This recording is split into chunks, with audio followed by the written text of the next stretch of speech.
Hello, welcome back YouTube to my channel.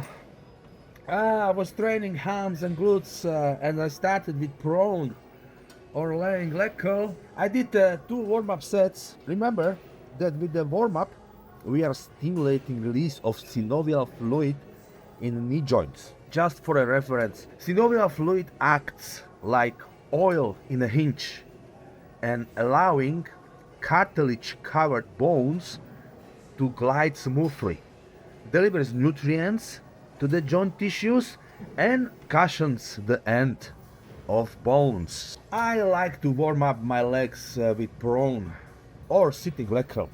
There is a study that shows that the seated leg curls are more effective as you are stretching hamstrings more on a seated leg curl. But I had to adapt as I didn't want to wait for a seated leg curl machine. It was taken. Well, anyway, concentrating on a full range of motion. So going all the way down for a stretch and all the way up to fully contract those hamstrings. Getting there as much blood as possible. Keep your hips and pelvis pressed firmly against the bench throughout the entire movement, because raising the hips or arching the lower back to assist the movement shifts focus away from the hamstrings and increases risk of injury. I like to slow down the eccentric phase to maximize time under tension. Anyway, ensure the pad is just above your heels for maximum range of motion.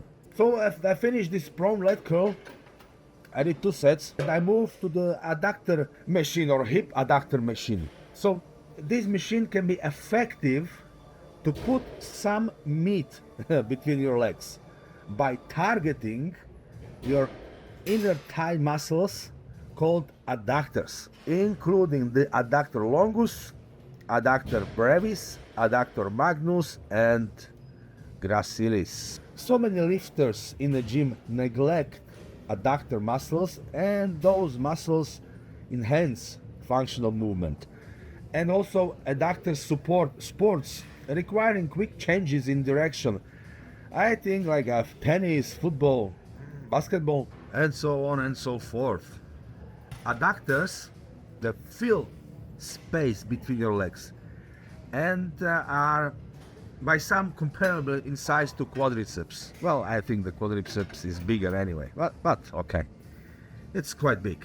So many lifters treat adductors as small muscles, but they are large and powerful, meaning they can cause significant alignment issues if overactive or tight. Focus on closing the legs completely and opening them to a comfortable, controlled contraction. Some lifters would lean forward when using this machine. However, leaning forward or rounding the back during seated stretches often causes loss of the pelvic tilt needed to effectively stretch the adductors. So yes, too much weight could be counterproductive here. This is actually my favorite exercise. I started to do this exercise after I got the recommendation from Big Paul Barnett, the guy from New York.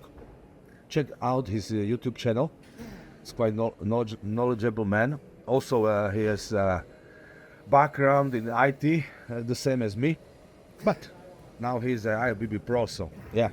It's a good exercise, great one, and often neglected for overall development of legs. So, okay, finished the adductors and went to the new machine there. We got in the gym, it's Exigo, and this is for you can do the exercise on this machine like Romanian deadlifts, and the Romanian deadlift will target hamstrings, glutes, and the lower back.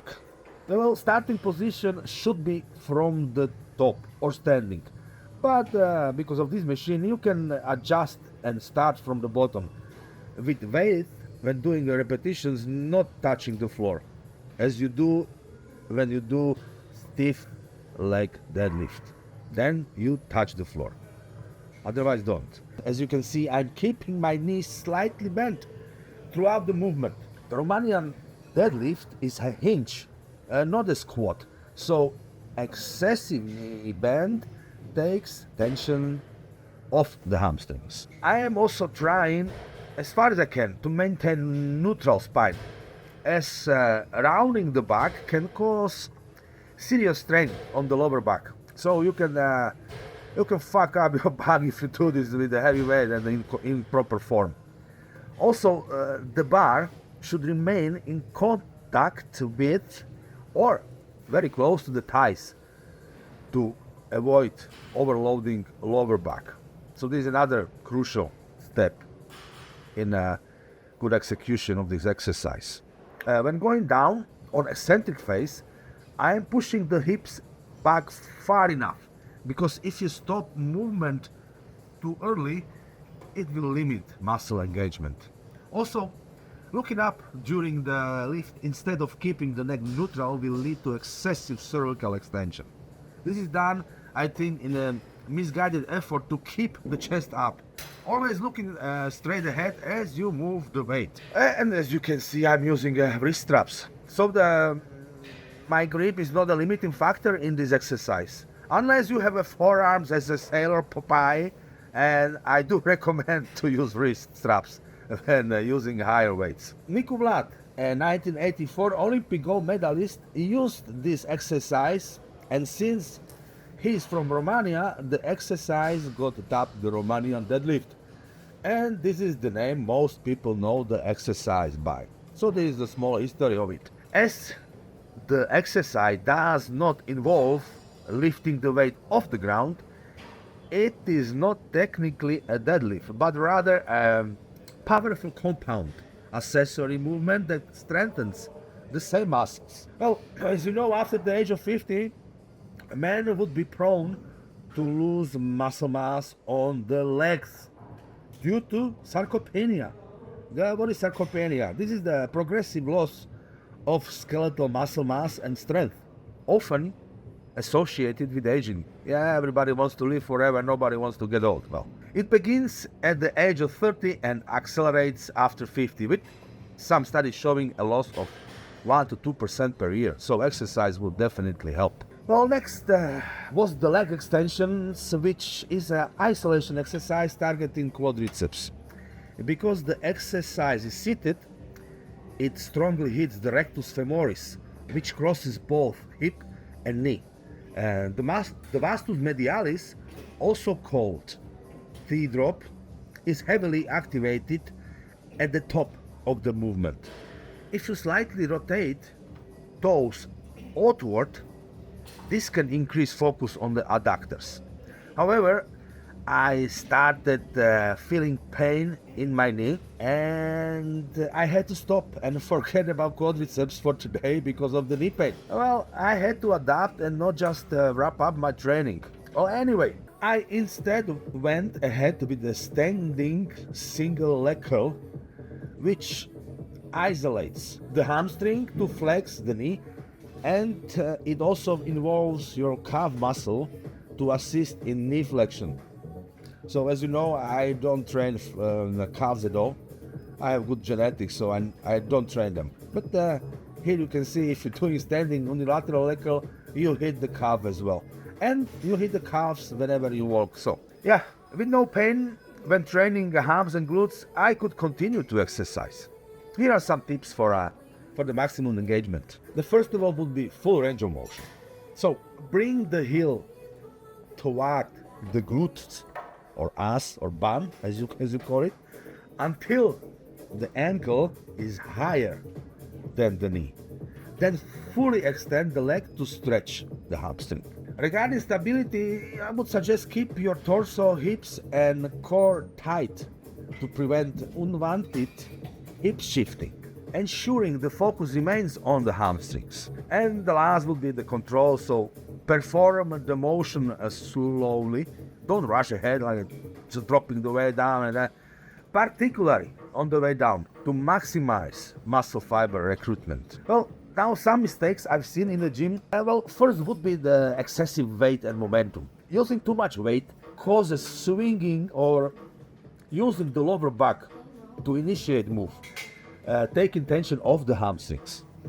Also, dropping the weight quickly instead of resisting it on the way down reduces the muscle building stimulus. Focus on slow, deliberate squeeze of the hamstring during the curl and a controlled release. This exercise is like new for me. It was quite awkward because you have to, I needed to get a feel for it, you know, the mind muscle connection. So I was a little bit struggling at the beginning, but then I sort of went on, and yeah, it was quite a good experience. So definitely just something for to spice up your training. It's not my favorite exercise though. I would be maybe I would prefer to do it on the machines like a lying leg curl or sitting leg curl. But this is something new and good for a change. Anyway, last exercise for the glutes was a machine rear kick. This is also exercise what mostly do women, but kickbacks isolate the glutes without overloading the quads. So I'm focusing now on the glutes to drive the movement, and at the top of the kickback I try to squeeze the glutes. It took me some time to find the position where I could feel the glutes most, as this was my first time on this Exigo machine. Find your optimal foot position. You have to try. Trial and error. On the way down, I go slower to keep tension in the glutes. And also I'm pushing with my heel. And next time I shall pause at the top more often to squeeze the glutes at the peak contraction. My belt helps me to keep the core tight to stabilize the spine and prevent lower back strain. I know that I sound sometimes overcautious, but however, I'm 50 and I don't want to get injured. And I'm not injured, so I'm doing something right. Having strong glutes helps, trust it or not, helps to protect the lower back, hamstrings and knees and stabilize the pelvis. So if you have a pain in the back, lower back, it can go if you have, it can be that you have weak glutes and it causes strain in your body. So thank you for watching, and if you don't mind, hit like and subscribe buttons to help my channel.